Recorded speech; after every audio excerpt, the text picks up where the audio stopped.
नमस्कार, खरी खरी में आपका स्वागत है। आज एक विशेष सामाजिक मुद्दे पर चर्चा करूंगा। बाराबंकी जिले की घटना, दिल दहला देने वाली घटना, जिसमें पति अपनी पत्नी के सर को काट करके और हाथ से लेकर के चोटी पकड़े हुए, बाल को पकड़े हुए और थाने की ओर चलता है। लोग उसको देखते हैं, हाथ में बका लिया हुआ है, थाने की ओर निरंतर बढ़ता जा रहा है। किसी के अंदर ये हिम्मत नहीं कि उसको रोक पाए, उससे बात कर पाए, और वो थाने की ओर बढ़ता।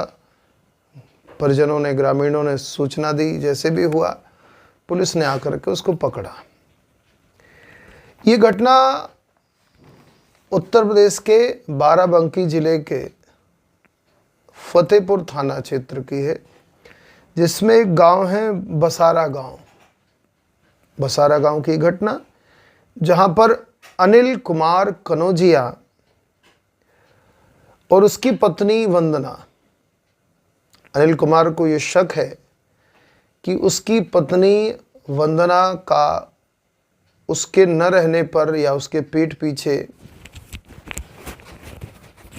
किसी अन्य व्यक्ति के साथ में अवैध संबंध है। विवाह लगभग 8 वर्ष पूर्व हुआ। जो ये घटना है वो 2024 की है, तो विवाह लगभग 2016 के आसपास हुआ। 2016 से लेकर के 2024 तक के बीच में ऐसा घटनाक्रम हुआ कि दोनों के बीच में विवाद बढ़ता ही गया, और विवाद इतना बढ़ा कि अंत उसका बहुत ही दुखद हुआ।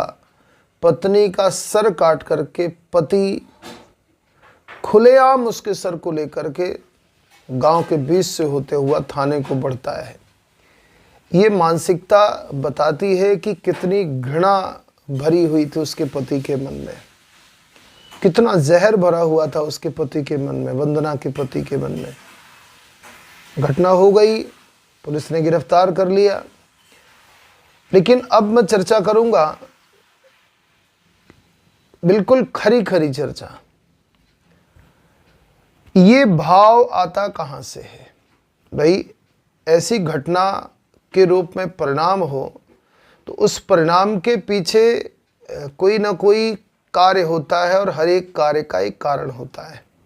ये जो अवैध संबंध है, ये वर्तमान समाज के लिए, और ख़ास करके अगर हम बात करें भारतीय समाज के लिए, तो निश्चित रूप से ये कलंक है। भारतीय परंपराओं में, यहाँ के सामाजिक व्यवहार में, सामाजिक परंपराओं में जो वैवाहिक संबंध हैं और विवाहितर संबंध हैं, दोनों में बहुत बड़ा फ़र्क है। और विवाहितर संबंध को बहुत ही घृणित रूप में देखा जाता है, किंतु इसके पीछे का एक मनोविज्ञान है। वो मनोविज्ञान क्या है, ये साइकोलॉजी कहाँ क्या है, और इस मनोविज्ञान के पीछे का कारण क्या है, ये बात जानना बहुत आवश्यक है। धीरे धीरे समाज में विकृतियां आती जा रही हैं। ये विकृतियां कहाँ से आती जा रही हैं, ये जानना बहुत आवश्यक है। आप लोग बने रहिए, हमारे इस खरी खरी चैनल को सब्सक्राइब करिए, और वीडियो को देखने की, इसमें बहुत सारे ऐसे सामाजिक मुद्दे होते हैं जिन पर चर्चा करना अत्यंत आवश्यक है। अगर समाज में हम शुचिता चाहते हैं तो ऐसे मुद्दों पर चर्चा भी आवश्यक है, और कहीं कोई त्रुटि न हो जाए ये व्यवहार रखना भी आवश्यक है। तो आइए चर्चा करते हैं कि आखिर इसके पीछे की वजह क्या हो सकती है। इन नाजायज संबंधों की कहानियों के बढ़ने का मूल कारण क्या होता है? भाई, सोशल मीडिया, ये मोबाइल आजकल सबके पास में है, तो मोबाइल तो एक कारण है, और एक बहुत बड़ा कारण भाई मनोरंजन की दुनिया है। हम लोग मनोरंजन करने के लिए टीवी देखते हैं, सीरियल्स देखते हैं, मोबाइल में अनेक अनेक कहानियाँ, रील्स, ये सब देखते हैं। जो फिल्मों में होता है, जो सीरियल्स में होता है, चाहे वो फैशन के रूप में हो, चाहे वो सामाजिक परंपराओं के बनाने या बिगाड़ने के रूप में हो। आज हम देखते हैं कि विवाह जैसी पवित्र परंपरा में भी इन सीरियल्स का, टीवी सीरियल्स के मनमाने व्यवहार का असर निश्चित रूप से सामाजिक परंपराओं पर भी पड़ा हुआ है। जो ये सीरियल बनाते हैं वो बेहद ही उद्दंड मानसिकता के, वो श्रृंखल मानसिकता के लोग हैं। फिल्म जगत में, बॉलीवुड में या सीरियल की दुनिया में प्रायः सामाजिक मर्यादाओं को तार तार कर देने वाले लोग ही अधिकांशतः, मैं सबको नहीं कहता हूँ, अधिकांशतः ऐसे ही लोग हैं जो अपनी कुंठित मानसिकता को लेकर के सीरियल आदि बनाते हैं और उसका इतना प्रभाव हो जाता है कि उन प्रभावों के कारण समाज में विकृतियां उत्पन्न होनी शुरू हो जाती है।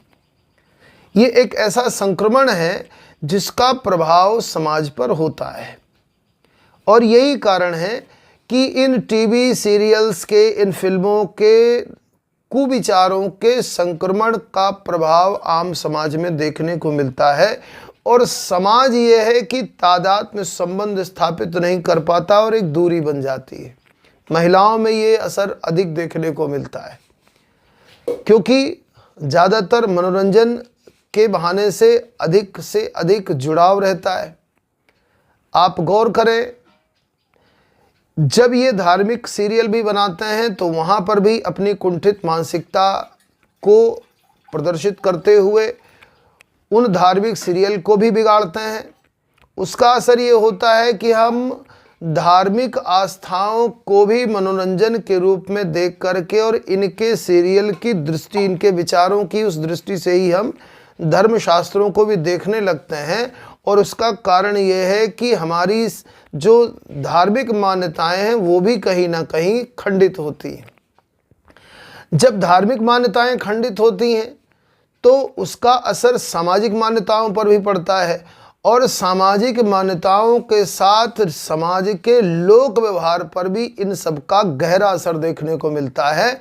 और जिस तरह के सीरियल बनाए जा रहे हैं कुछ लोगों द्वारा, वहाँ पर प्रायः अवैध संबंधों को विस्तृत करके दिखाया जाता है और धीरे धीरे ये जहर समाज के आम व्यक्ति पर होता जाता है। इसका असर, जहर का असर होता जाता है और एक पक्ष इसको स्वीकार कर लेता है, दूसरा पक्ष इसको स्वीकार नहीं करता है।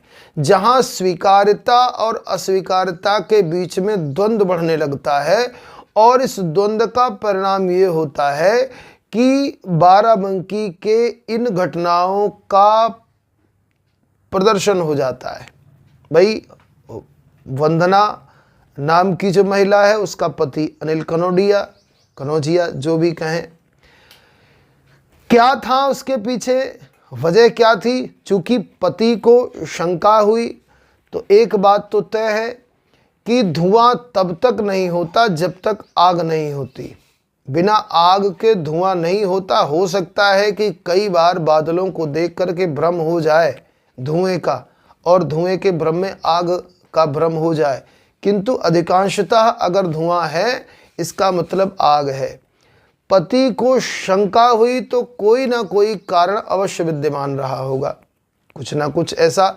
और घटना अगर एक बार की होती, दो बार की होती तो अलग बात थी। 2016 से लेकर के 2024 तक निरंतर ये घटनाक्रम चलता रहा और अंतिम परिणति ये हुई कि पति ने पत्नी की हत्या कर दी, पत्नी भी मृत्यु को प्राप्त हो गई और पति जेल में चला गया। इसका दुखद परिणाम ही होता है ऐसी घटनाओं का।